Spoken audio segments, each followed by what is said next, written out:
투자는 민첩한 여우처럼. 안녕하세요. 길을 쭉 푸는 사이클 투자자 샌드폭스입니다. 자, 이번 시간 금과 은 그리고 달러까지 함께 체크해보면서, 자, 바로 어제 날짜로 파월 연준 의장이 이 FOMC에서 비둘기로 태세 전환을 했죠. 그래서 자, 이런 부분에서 금과 은이 다시 한번 급등세 연출하면서 흐름을 이어나가고 있는데요. 자, 그래서 이런 관련된 소식들 함께 체크해보도록 하겠습니다. 여러분들 구독, 좋아요, 알림 설정까지 누르시면 소식을 더 빠르게 받아보실 수가 있겠습니다. 자, 어제 금이 2% 넘게 급등하고 은이 5% 넘게 등하면서 뿅망치 따위는 없다는 게 입증이 되었습니다. 자, 그게 왜 그러냐? 2024년도 세 차례에 걸쳐서 금리 인하 전망이 나왔기 때문인데요. 파월 의장에게 이 경기 침체를 피했다고 확실히 말할 수 있냐는 질문에 경기 침체 가능성은 항상 있지만 가능성은 작다고 답을 했습니다. 추가적으로 경제는 우리의 기대와 다르게 움직일 수 있기 때문에 아직까지는 승리를 선언할 수 있는 상황은 아니다라고 얘기를 했는데요. 파월 의장은 또 일자리 증가세는 여전히 둔화하고 있고 노동시장 참여율도 그렇다면서 노동시장에 대해 긍정적인 답변을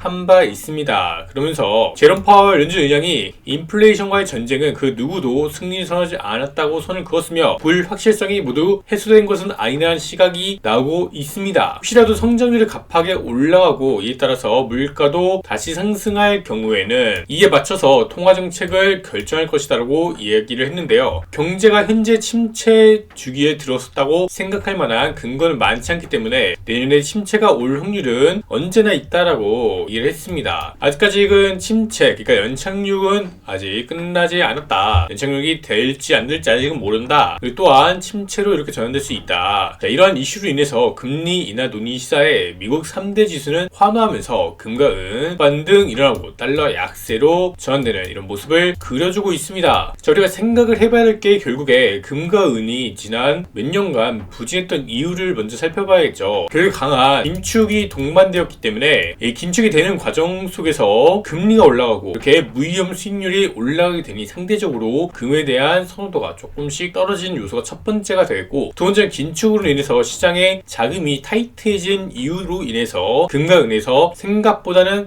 부진했던 이런 모습들을 보여줬던 것이죠. 그러나 이 긴축이란 부분에서 이제 금리 인하를 하게 되면은 추가적으로 뭐가 된다? 물가가 올라갈 수 있는 부분이 되겠고, 이 물가가 올라간다면 결국에 통화차 하락을 의미하고 여기서 금과 은의 상승을 의미하는 것이죠. 이런 부분들로 인해서 금과 은의 가격이 상승하는 요인이 된다라고 보시면 되겠습니다. 결정적으로 금의 이 신고가 랠리를 이어나가는 건 이런 금리 인하로 인해서 시그널이 나올 수 있는 부분이 있겠죠.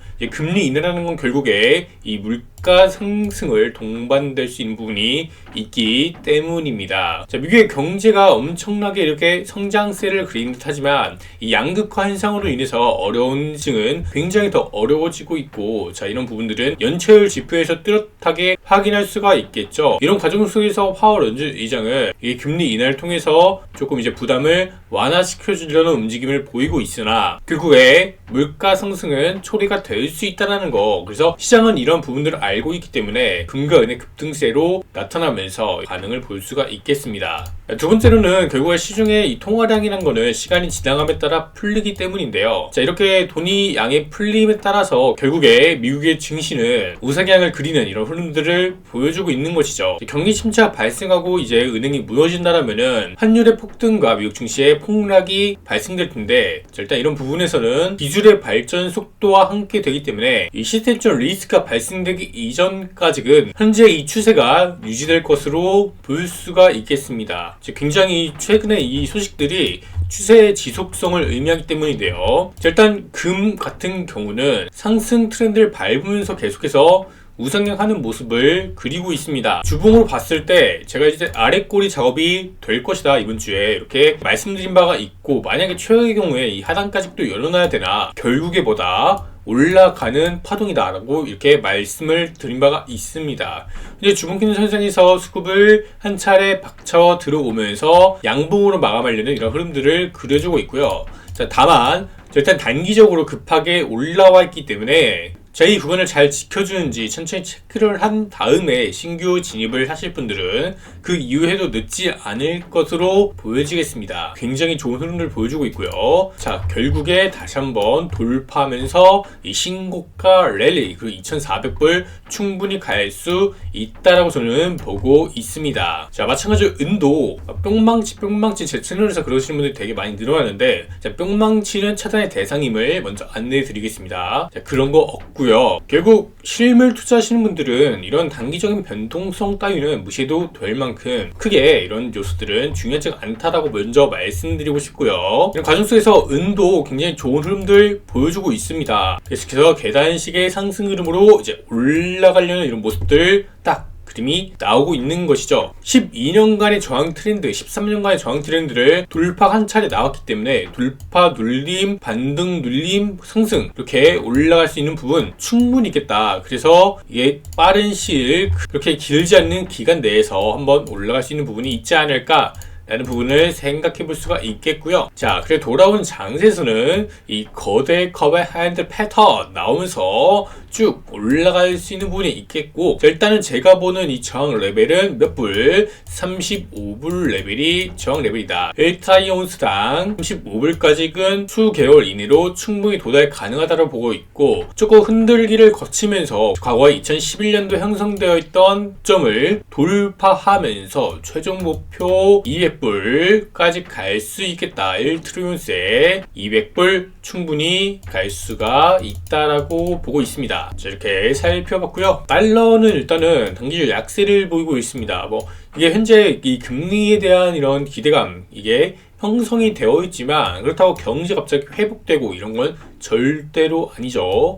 일단은 이 채널 속에서 가격이 진행되고 있고, 이 구간 이탈이 나온다라고 했을 때 하단을 1,200원까지 또 열어놓고 봐야 되는 부분이 있겠다. 결국에 하단을 열어놓고 길게 봤을 때, 자, 우리나라는 금융위기 같은 사태들이 펼쳐질 가능성이 매우 높아졌기 때문에 이런 부분에서 환율도 한번 치솟을 레벨이 발생될 것이라고 저는 생각을 하고 있고요. 그래서 이렇게 생각을 하신다면은 이런 관점으로 대응하시는 것도 나쁘지는 않아 보입니다. 투자는 개인의 선택이고 책임도 본인에 있다는 거 이렇게 다시 한번 말씀을 드리겠습니다. 그래서 아시아골드 실버바 여기 브랜드 굉장히 유명하죠. 현재 이제 10주년을 맞이했다라고 합니다. 그래서 연말 행사도 하고 있고요. 아시아골드 창립 10주년 연말 감사 이벤트 해갖고 현재 기본 적립금 곱하기 5배 마일리지 적립하고 있다라고 하고요. 자, 이 금 다양한 제품들도 있고 추가적으로 이 실버바 아주 영롱한 실버바도 함께 있는 모습을 볼 수가 있겠습니다. 자, 이렇게 살펴봤고요. 여러분들 구독, 좋아요, 알림 설정까지 누르시면 소식을 더 빠르게 받아보실 수가 있겠고요. 오늘도 여기서 마치도록 하겠습니다. 감사합니다.